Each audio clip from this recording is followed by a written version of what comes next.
Chapter 6, Sources of Growth and Solow Model. There are only three things that impact growth. Number one, capital or savings or investment. Number two, labors. How many people do you have? And number three, which is a new thing we're going to learn, is productivity. So remember the function that we covered so far on the production function, y equals f of k times L, y as a function of capital and labor. This was the Cobb-Douglas function that we looked at in the past, right? So this function can be evolved, right? It already tells you that, hey, output is dependent on capital and labor, but we're going to learn how output also has a factor of productivity part of it, and I'm going to put A as the total factor productivity, k t point raised to 0.3 L t raised to 0.7. So yt is at time t, the total output is equal to productivity times capital at time t raised to 0.3 labor time at times t raised to 0.7. So you might be wondering, like, where is this 0.03 and 0.07 coming from? So what they found out is through research that the capital contribution to the output is of the power 0.3. It's very stable and it remains that way. And I think this number is for United States. And the labor contribution is raised to 0.7. So that's what they found out. So at high level, that number doesn't change as much. So for the United States, output equals productivity times capital raised to 0.3, labor raised to 0.7. So keep this in mind, and we will now introduce all of this one by one, right? So if y-axis was the output or investment or depreciation, and x-axis is the capital labor ratio, I know there are a lot of terms, so we're going to do one by one. So output as a function, let's arrive at output function together, right? So we saw y equals function of kt, kl, and we saw y equals a, yt equals kt raised to 0.3, lt raised to 0.7, right? Now this can be rewritten as a small kt raised to 0.3 yt, where small kt equals capital K by capital L, right? So this is math. You can move this to the denominator and you can get to this function, right? So this one is a total output function, and as you see, this is here. From the Cobb-Douglas function, we now have the total output function yt equals a kt, right, raised to 0.3. So that's the output function. So we know how to draw an output function now, because this is an equation, and if kt is the x-axis, right, which is kt here is the ratio of capital by labor, right?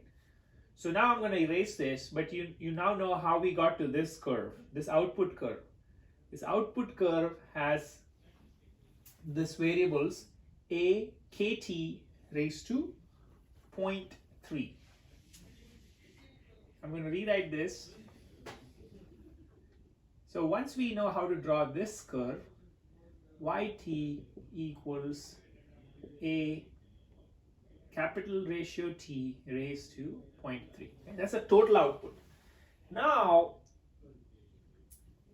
if we want to find out what is the total savings, savings is a fraction of output. Intuitively, when you produce something, let's say I'm a farmer, I produce 10 bags of wheat. I might eat half a bag with me and my family, but then I would have saved 9.5 bags. So we can rewrite savings curve as a function of yt, right? So we know yt from here equals a kt raised to 0.3. So then savings times, so it's a fraction s as a savings of yt would be s a kt raised to 0.3, right? All I've done is I've said, hey, I'm going to save, let's say 0.9%, 90% of my output. Then it'll be 0.9 times. So this constant factor s, savings percentage, is added, and that's where you get I equals savings equals s akt raised to 0.3. So it's very similar to this function. All you do is you have a factor of it. You save less than what you produce.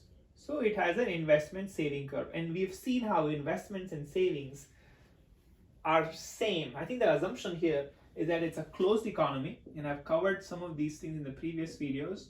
It's a closed economy, so investments equals savings. So whatever you have saved is equal to your investment. So this is an investments and savings curve, right? So now we drew the output curve, we have the investment saving curve. Now we need to draw the depreciation curve. What is a depreciation?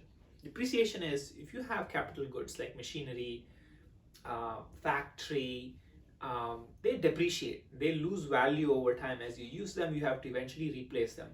So there is this constant rate of depreciation which you will have to add as a, and so it's basically a constant, constantly increasing.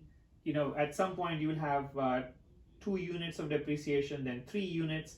So this just keeps increasing. The depreciation curve just keeps increasing, but it's a straight line. It's just constantly increasing, right? So that gets us to draw the depreciation curve. So now we have the output curve, a fraction of that is the investment saving curve, and a constant depreciation curve. So depreciation is a factor of delta plus n times kt. This is the constant factor delta. Delta here is a constant ratio of depreciation. So in the United States, for family-owned homes, I think they depreciate 20 years, 30 years, right? So there's a constant factor of depreciation. And n here is the population growth. So when you have more people coming in to your economy, more population that is eligible to work comes in, they now all of a sudden use and compete for the same resources. So the depreciation constantly goes up as a factor of how your machinery is getting old and wearing out, and also how many people are coming into the force for the same capital to labor ratio. Right? So that's a depreciation function, straight line. So then depreciation is delta plus n kt. So now this, I know we went through a lot of detail here, but now we can draw this y-axis on output, investment, depreciation, and x-axis as the capital to labor ratio. And we know we covered kt equals capital K upon capital LT, right? It's the capital to labor ratio. How much capital does every laborer have employed for them, right? So there are lots of learnings from this, right?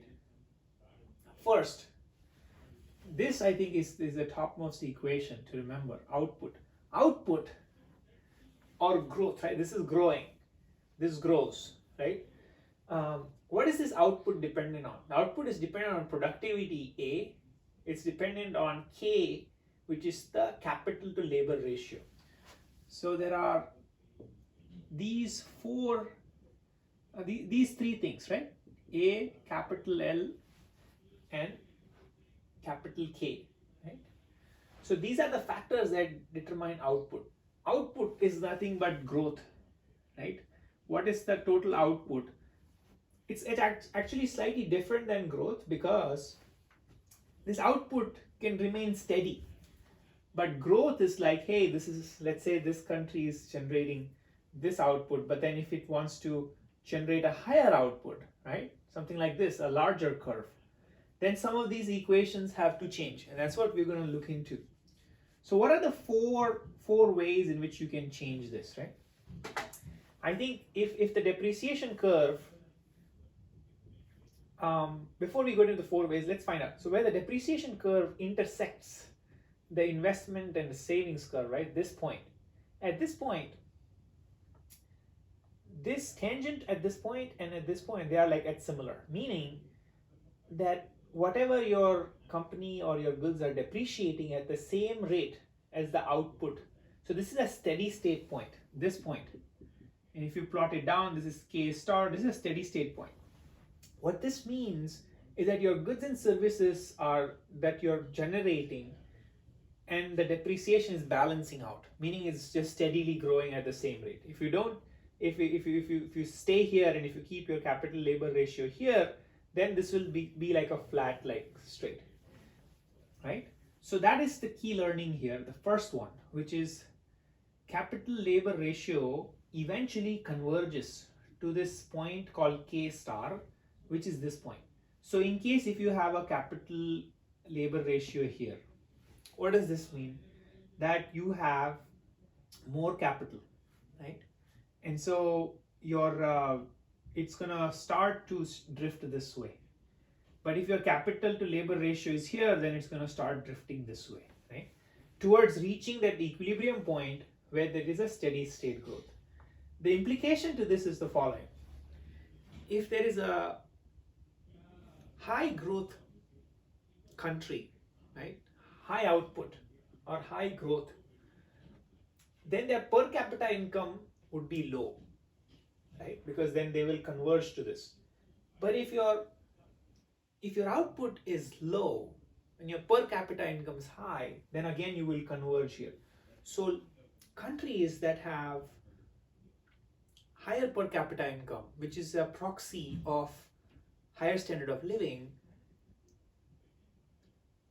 those countries that have lower per capita income will slowly converge towards the higher countries per capita income, higher K star.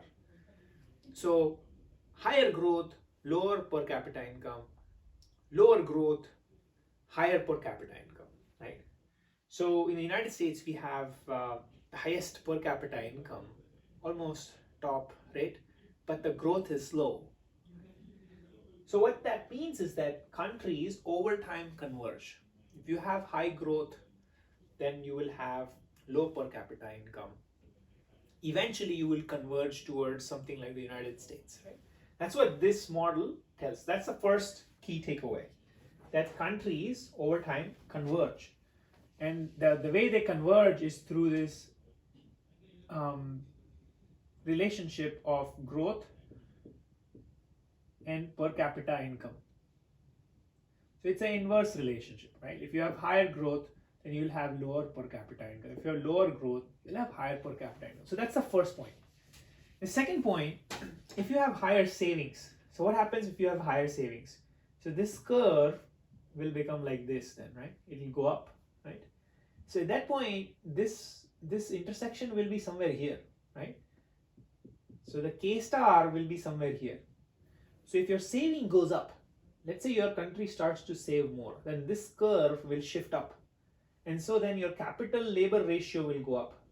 When your capital labor ratio goes up, your output also goes up. So higher savings leads to higher investment, higher capital labor ratio, higher output. And that's what I have written here. Higher savings, higher investment, higher capital because there's more money. Capital to labor ratio goes up because K went up. When capital labor ratio goes up, output also goes up because this thing shifts to the right. And when it shifts to the right, this equation, which was output here, now it's output somewhere going to be here, right? So it shifts. So increase in savings, and if that savings invested, you will have higher capital labor ratio, your laborers will have better equipment, they'll be able to work more efficiently, and goes up, right? Same applies to higher productivity, the factor A, right? This one here. If productivity goes up, same cycle happens. It actually exaggerates growth much more than just savings, right? Because it's a constant addition here. Whereas savings is going to be a factor raised to 0.3. So it's not as is, raised to 0.3, right? So productivity has a higher impact, but it's a positive vicious loop towards greater productivity, greater per capita income. Similarly, population, right? So in this KT, we have labor at the bottom. So if laborers go up, if you have high population growth, and if your percentage laborers go up, and so that means more people are going to compete for the same amount of capital, then your N, the number of people, population has gone up, N goes up, laborers go up, K over L goes down, right? Because L is at the bottom. And K over L goes down, your capital labor ratio is going down. And so then what happens, right? This depreciation function, right, which is the which has both depreciation and labor, this will become like this. It will now have line like this, right? It will move up. This straight line will move up. It will have a higher angle. And so then what was here, the steady state, now becomes here, right? So the steady state now is, because of population growth, this goes up. So in China, right, what they did is they actually moved this curve down with this one child policy, right? So then the capital labor ratio would have been like somewhere here. And so that policy actually got them to produce more for the people that exist, right? So population growth reduces total output because of this equation. So that's what we learned. But the key thing to remember here is that in the solow model, productivity was not given as much as importance. So that's the biggest weakness of the solow model.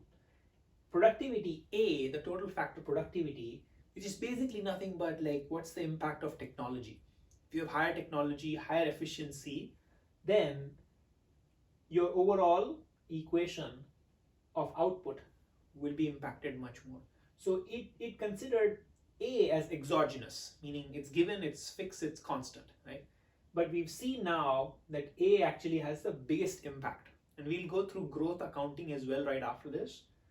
But that was the key, right? So we now looked at the savings and its impact, population and its impact, and productivity also we've seen as its impact, right?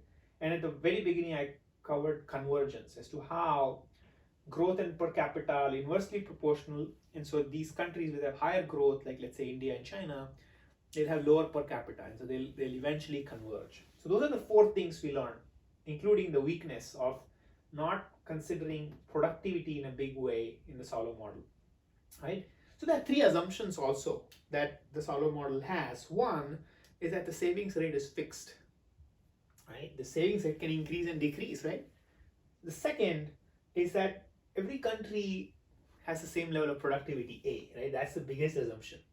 Not every country has the same level of infrastructure, same level of machinery. It's very, very odd assumption. The same productivity, same savings rate, and fixed population growth, right? Population growth also can go up and down. So those are some of the assumptions that are there. And then population growth primarily for this labor to population ratio, right? Because if labor goes up, then we saw how the depreciation curve goes up much more.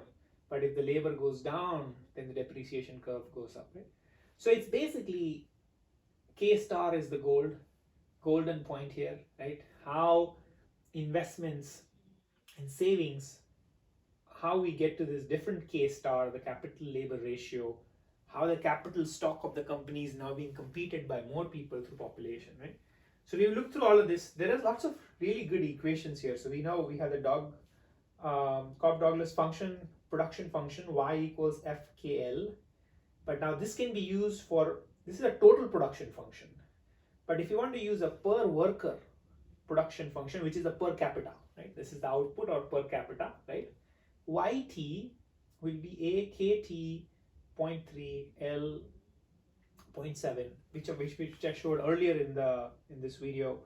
And so then that can be written as YT equals AKT raised to 0.3. This is a production function, right? This one here. Similarly, we have the investment function, which you can derive from the income identity equation, which we saw in the very first or second chapter. Y equals C plus I plus G plus NX. In this, the assumption is twofold, that the country is a closed economy, right? So that's another assumption here, which is NX equals 0, and government spending is also 0. So when you do that, and when you substitute in this NX and G equals 0, you get Y minus C equals I, right? So basically, investment is nothing but production minus consumption. And what he's also assuming is that investment is a fixed proportion of savings, which we saw as one of the assumptions, right? Fixed savings rate. So then investment becomes SYT, right? Which is equal to Y minus C. So then we got the investment function. And so SYT, so substitute YT here, so we get SAKT raised to 0.3, the investment function. And then the third function that's important is capital accumulation function, right? Like when you invest, you're increasing your capital. So capital accumulation function is SAKT raised to 0.3 is total output minus depreciation, right? Minus delta KT. And as we saw, this can be better written as AKT raised to 0.3 minus delta plus N raised to KT. So this is depreciation plus the impact on population. So that is the capital accumulation. So these three functions actually explain what mathematically explain what I just described. So the only point, remember, that's remaining now in this chapter to cover is this growth accounting. Okay, why is growth accounting important? How is that related to all of this? We've seen how capital, labor, productivity impact growth or output or total per capita. But then what is it that's more important? What has the highest impact? That's where growth accounting helps us. So with growth accounting, we find out that productivity, capital, and labor impact the total growth in this way. So it is the addition of productivity growth plus 0.3 times growth in capital plus 0.7 times growth in labor. Now, how did we come to this equation? We can come to this equation by the math that we covered in the last video, but in a sense, right, product of two variables, right? In this case, let's say capital and labor. Remember, we covered M times V equals money times the total velocity of the money equals Y times total output times price in the previous video. And so product of these variables, once if you want to find out the growth rate, the percentage change, then you can add all of them up. So that's how we got to this equation, which basically says, and you can also do the same thing with calculus, right? So if you differentiate this by KT, then 0.3 will come in front, right? So then you get this equation of 0.3 GT, right? So, and then 0.7 GL. So basically this can be derived through math. It's the same formulas that are coming to this one. But basically the key learning here is that there's a much higher impact on productivity, which is A, 0.3 times on capital and 0.7 times on labor. So you see that there is a marginal product here, meaning the factor that is accumulating on capital and labor is much lower than on productivity. So for any country, right, I think at the very end there is a paragraph in the book that confirms these this growth accounting equation by summarizing that, hey, productivity A had a 2.44% increase when the author looked at various countries as to, hey, what is really impacting the overall growth? And productivity was by far the bigger one, versus even combined of capital and labor was just 1.44%, right? So what total factor, which is K plus L, is much lower, impacting 1.4 versus 2.444 overall growth. So growth accounting helps us to understand, like, hey, we should be focusing on productivity, right? Also, the solow model tells us about how to increase the output, how to reduce like the depreciation through having population control, let's say, but it doesn't tell us how do we increase the growth sustainably, right? At some point you're gonna not have a way to, reduce your population like what China did, right? Then at that point you need to figure out how to have sustained growth, which solow model doesn't give us, because it forgot this key part of productivity, right? So sustained growth comes through productivity. That's what we learn, and the solow model doesn't tell us that. It tells us why it is the way it is, but doesn't tell us how can it be better, right? And so we now looked at this part. Actually, this point is not even part of the solow model, but it's an appendix. It's added to the solow model to say, hey, look, A is actually more important, right? So remember these four things: steady state, importance of steady state, importance of capital, importance of labor, importance of productivity, right? And then everyone reaches towards the steady state just to optimize for the best use of their resources, right? So output is nothing but per capita income. Per capita is nothing but growth. Eventually, are you growing? And that is same as standard of living, right? That's one way of measuring standard of living, right? And we covered this piece as well, right? Capital accumulation, which is this one, is SAKT minus delta plus MKT, right? And when steady state at KT, delta KT is 0, so it doesn't increase. And so then your depreciation and investments match up. Depreciation, capital dilution through population growth, they match up. So that's a steady state. So hope this is helpful. I think if you can take out one thing is to figure out like, hey, if my depreciation increases or decreases, if my savings goes up, and how does that impact my output, and how I can have sustained output, right? And how some of my savings impacts my capital labor ratio in a positive way, how population impacts it in a negative way.